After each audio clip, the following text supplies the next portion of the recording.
Good morning, everybody. This is Patrick MontesDeOca with the Equity Management Academy live trading room, live streaming in YouTube. We're going to take a look at the latest jobless unemployment numbers that came out, higher than expected, and see how that affected the gold price and the silver price, as well as the markets in general. And we're going to take a look at the report that was published back in July, just to review. And Nikki the robot will tell us what basically the data and the AI is all about. So stay tuned. We'll be right back.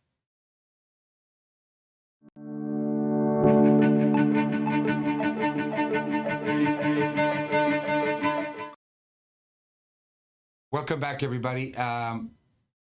The jobless claims rose to 373,000, which was higher than expected. So it created a little bit of volatility, particularly in the stock market.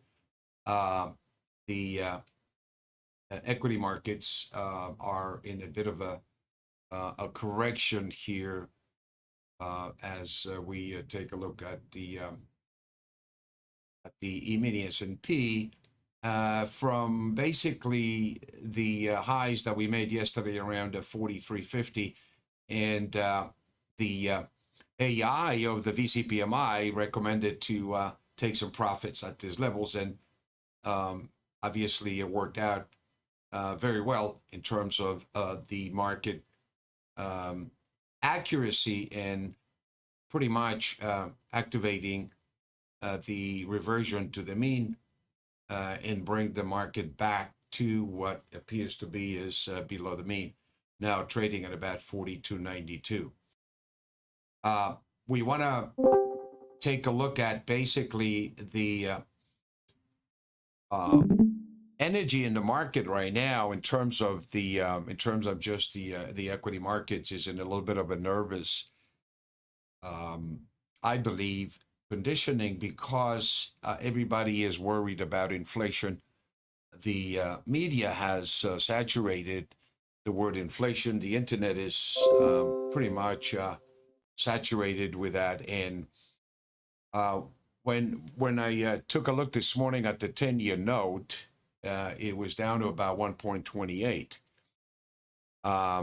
And so the bond markets, obviously, a note, anticipated slowdown, possibly once again, with regards to what the jobless claims are indicating, is that people are claiming for unemployment, higher number than expected. This is not good, obviously, for the general economy, as it appears that we have a little bit of a dichotomy, so to speak, in that, it seems to be that the economy is offering a lot of jobs, but people are not taking it.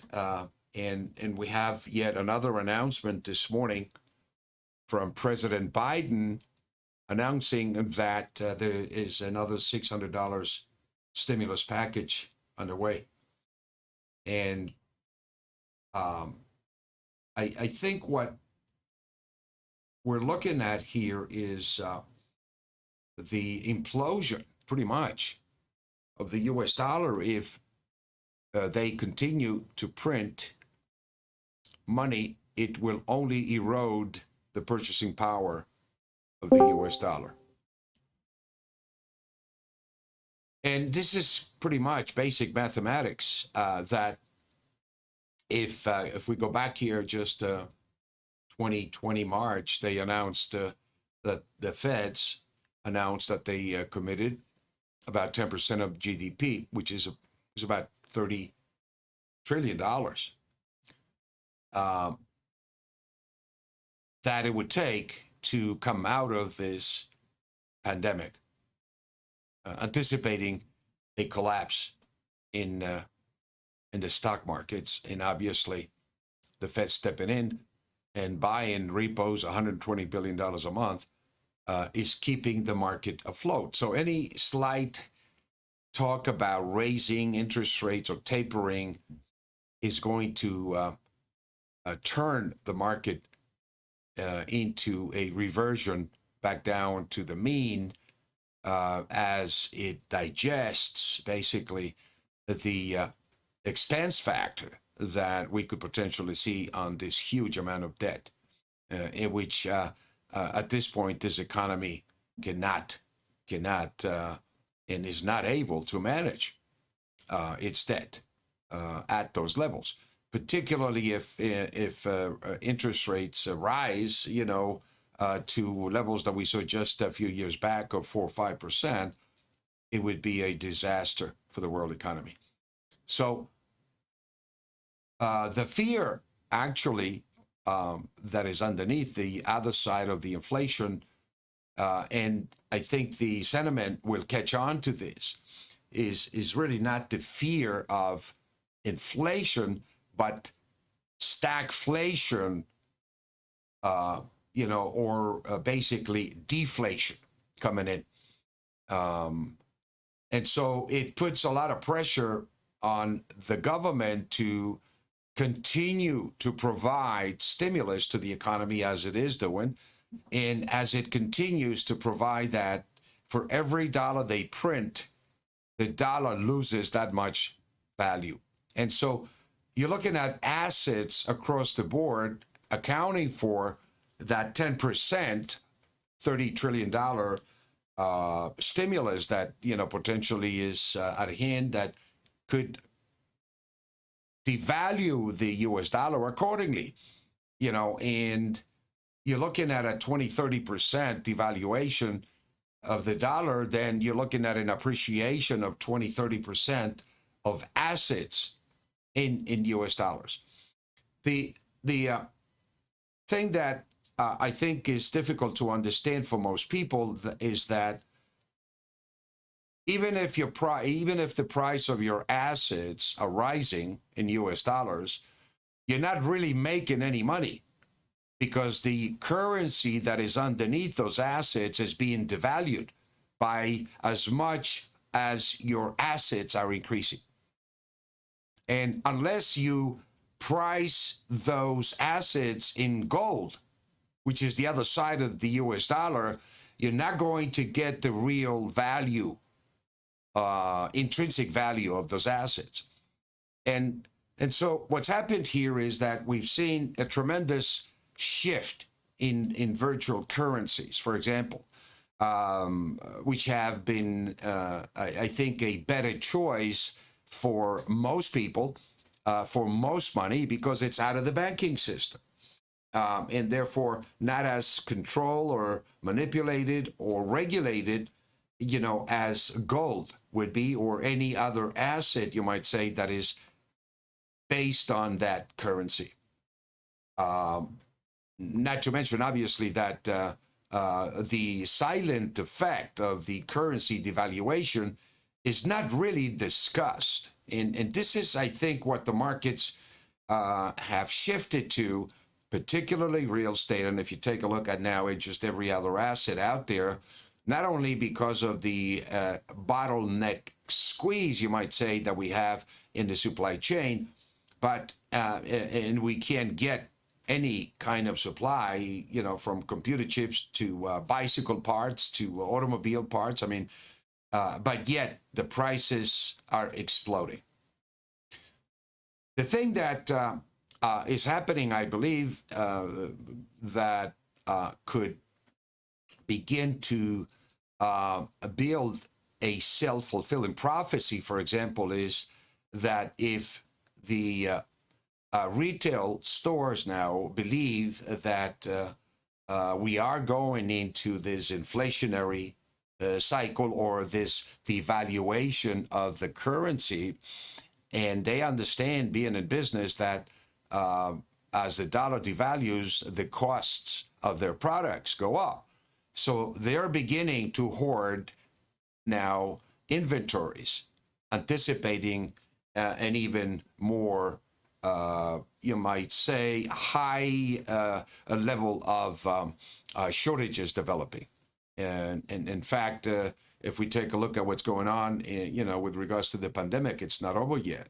Australia has gone into the third week of a lockdown, and California is back on the masks, and this new variant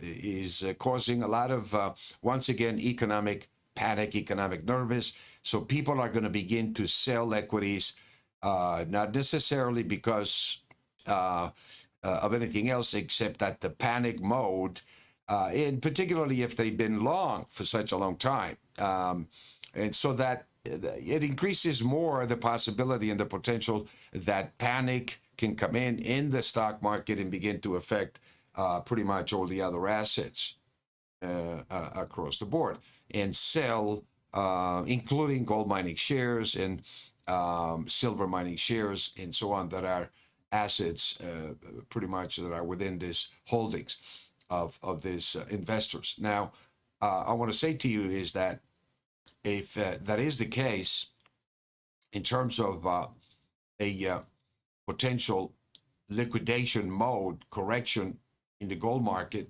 as a consequence of panic selling in the stock market, it could be, again, what happened back in March of 2020. It was the best buying opportunity, and the stock market doubled, at least in terms of the value since the lows were made in 2020. So, any opportunity that essentially you have with regards to assets, and particularly the stock market, I can only see based on just the bond market, the yields, and that it's going to continue to move higher, but compete now more with bonds. The yields are dropping tremendously fast in bonds, and I think there's a lot of money that may be being liquidating in the stock market to go into a shorter, you might say, a more conservative investment, eliminating the possibility of experiencing this correction in the equity markets. Once again, I think interest rates are going to continue to go down to negative rates, and that is only going to continue to fuel the equity market, the stock market. And so for the time being, unless we begin to see, some real changes in terms of the tapering mode, or a reduction of some of those purchases that are being made on the repo market, interest rates are going to continue to go down, and the government is going to continue to buy those bonds. So the path of least resistance is to continue with lower rates, higher stock prices, and I think at one point this manipulation that's going on in the metals pretty much will end as the reality hits that gold and silver are pretty much real assets, which is why real currency assets, it's a real currency, which is really why they are manipulating it. They can't afford to have the price of gold rise against the US dollar on the face of this tremendous stimulus and chipping down, you might say, at the integrity of whatever is left of the US dollar as the world's reserve currency. Let me bring here and share with you our latest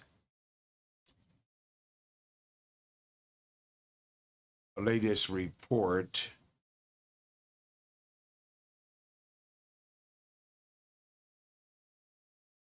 the weekly report that we published this morning. And let's see what Nikki the robot has in store for us. The report.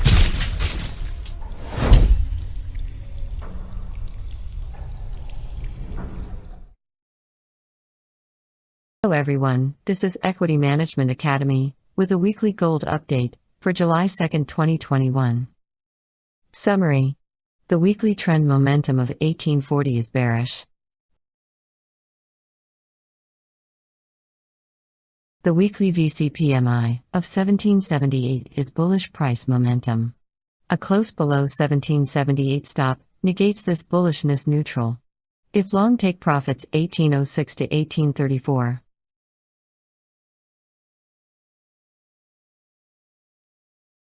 Trading instructions.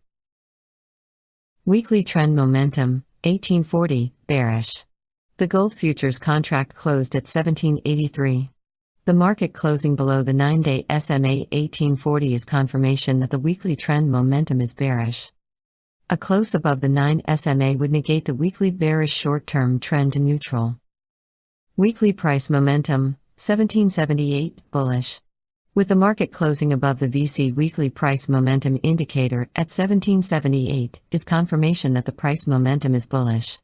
A close below the VC weekly, it would trigger weekly stops and negate the bullish trend to neutral. Weekly price indicator. Exit longs, sell 1, 1806. Sell 2, 1834. Exit shorts, buy 1, 1760. Buy 2, 1732. Look to take profits on shorts into corrections at the buy 1 and 2 levels of 1760 to 1732, and go long on a weekly reversal stop.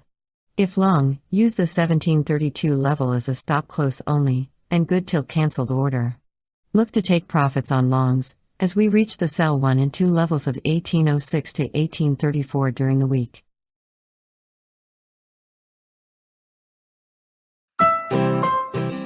Are you looking for an automated artificial intelligence trading system? Do you want to analyze commodities and financial markets to determine when to buy and sell? Looking for an indicator to predict future trends in the commodities and financial markets? Welcome to EMA2 Trade Live Signals. Our Variable Changing Price Momentum Indicator, VCPMI, is an automated AI trading system developed and tested over a decade. The VCPMI algorithm is based on age-old vortex mathematics combined with Fibonacci wave theory, trend analysis, pivot points, and several other widely accepted financial analytical methods. The VCPMI can help you take emotions out of your trading and rely on simple mathematics to predict future trends in financial markets. This approach will make your trading more effective, consistent, and profitable. VCPMI algorithm. The VCPMI code points and levels are support and resistance levels and behave exactly like any historical supply and demand level. Therefore, the VCPMI code levels are useful as an index tool for both day trading and for selecting and exercising entries and exits for longer-term traders. Why VCPMI? The VCPMI relies on artificial intelligence to analyze markets and predicts future movements, which seek to determine what a security or commodity is worth at a given point in time.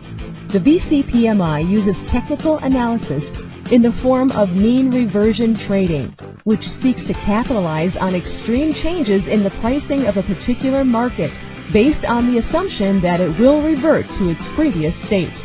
The VCPMI can be applied to both buying and selling, as it allows a trader to profit on unexpected upswings and save when security or commodity is trading at an abnormal level.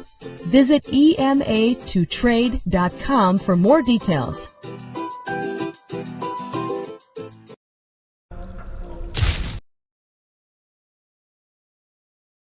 I wanted to share this with you, which is really our monthly report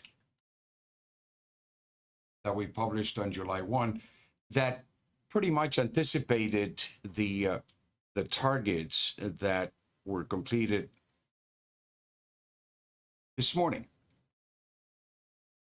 And the levels, the second level in gold that we're waiting to be completed is 1834.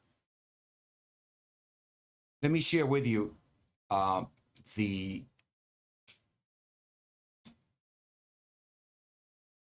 podcast that essentially is produced every week.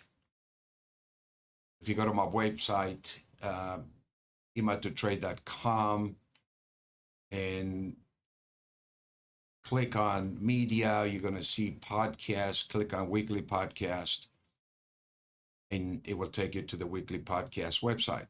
You can also see my reports that I publish in Seeking Alpha, as well as the live video shows and videotapes and archives for your education. Now, let's, what I wanted to take a look at is the podcast that, again, was produced on July the 1st. This was a report that we published in Seeking Alpha, Ready to Rumble.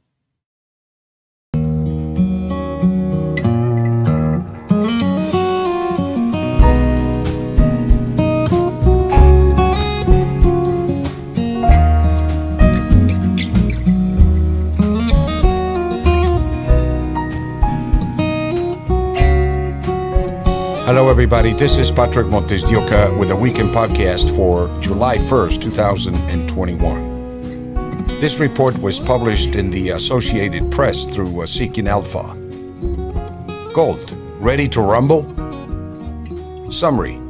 Just the possibility of interest rates going up causes extreme volatility. The market cannot handle an increase in interest rates. Contrary to the short squeeze talk, the fundamentals in a bullish picture, gold has gone down in the 1700s. Markets are always contrarian. Looking for a portfolio of ideas like this one, members of Mean Reversion Trading get exclusive access to our portfolio in my Seeking Alpha profile. Fundamentals. Most of the fundamentals have changed, even before the Fed's announcement about raising interest rates. Just the possibility of interest rates going up causes extreme volatility. It is a sign of the leverage that is in the market, which is at record levels. It's a precarious situation for the monetary system globally. It has never been in this situation. We have never seen such debt levels. If interest rates rise, it would increase the payments on such debt astronomically. Even just talking about possibly raising interest rates led to extreme volatility. The market cannot handle an interest rate increase. Contrary to the short squeeze talk, the fundamentals in a bullish picture, gold has gone down into the 1700s since August of last year. The markets will do what they want to do when they want to do it, regardless of the sentiment. The sentiment right now is being moved to extremes faster than before because of the internet. Information travels faster. The key is how you use this information. Markets are always contrarian. In the face of a global pandemic that shut down most of the global economy, the stock market is at record highs. Fundamentals do not work. They lag the market. Therefore, we focus on technical analysis and let the market tell us what it is likely to do. The sentiment now is focused on inflation. Although we are seeing the reaction of people coming back into the economy, we are seeing supply chain bottlenecks and disruption. Prices are rising. More money is chasing fewer goods, so prices rise, such as in real estate. The 10-year note, which is an indicator that we closely watch in relation to inflation, tells us that the bond market is not panicking on inflation fears. In fact, yields are coming down. The 10-year is at about 148 basis points. The market knows what's happening. It's not inflationary. Rates may revert back down again. Another economic indicator is lumber, which has collapsed to about 763, although it came back to about 790. This may have been a bottom in lumber, but in any case, it is not inflationary. Gold is at 1781, up about $3. We activated a variable changing price momentum indicator, the VCPMI buy trigger, from 1773 early this morning, and we just completed the target of 1782. We used the VCPMI to identify extreme levels above and below the mean, which are the entry points for high probability trades, since the market is likely to revert back to the mean from those levels. We avoid trading near the mean, since the market near a mean price is likely to go up as down. We often look for harmonic convergences when the daily, weekly indicator and a monthly number coincide harmonically. For the weekly level of 1781 and the daily at 1782, we can see that these levels are very strong harmonically. If gold closes above 1782 using the 15-minute bar, it will set up a bullish trend momentum. Right now, we are in a neutral position, but the VCPMI identifies the level to pay attention to, and if the market closes above it, the targets above the 1791 and 1800 are activated. The next levels are 1797 to 1800. The weekly average is 1781. So the market trading above that level has activated the sell one target of 1797. The VCPMI sell to weekly target is 1812, which has also been activated. The market activated a day trading VCPMI buy trigger with a target of 1790 to 1791. If gold closes above 1782, it will activate a bullish price momentum with a target of 1797 activated again. Silver is showing a lot more strength than the gold market. Silver has activated a bullish price momentum with a target of 2643. As a day trade, the signal is neutral to bullish and suggests waiting for the market to reach 2643 or even 2663, which integrates the weekly numbers. At those levels, it is likely that sellers will come into the market and it is likely to revert back to the mean. We do not recommend trading around the mean, since you are going to be stopped out a lot. It will be very choppy. Wait for the market to reach an extreme above or below the mean. Thank you for listening. If you want to learn more about what we do, please go to the Equity Management Academy, EMA2trade.com, or listen to any of our previous episodes. This was a review that I wanted to share with you that essentially puts the work into perspective as far as the accuracy is concerned.